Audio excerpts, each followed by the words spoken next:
Part 2 Medical Problems.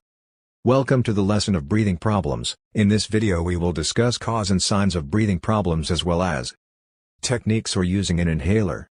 Breathing problems can arise from underlying lung diseases such as asthma, emphysema, and pneumonia. Other medical conditions, such as a heart attack, stroke, seizure or anxiety can cause breathing problems as well. Signs of breathing problems include: first and shallow breathing, noisy breathing, inability to talk due to breathlessness and unusual sounds. Individual with asthma often make a musical sound when breathing, which can be hard as wheezing. High-pitched sounds during inhalation may suggest a partial blockage of the upper airway. Individuals who has asthma or chronic lung disease are generally familiar with how to use the medication such as inhalers. So how can individual use inhaler? First, tap the inhaler canister, then place the opening of the inhaler into the spacer if available.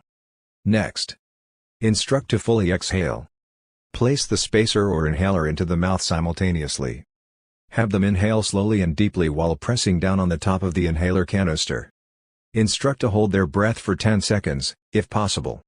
Repeat the procedure if there is no improvement. Stay with the individual until the symptoms improve or until emergency response arrive. This can conclude our lesson of breathing problems. Next, we will review allergic reactions.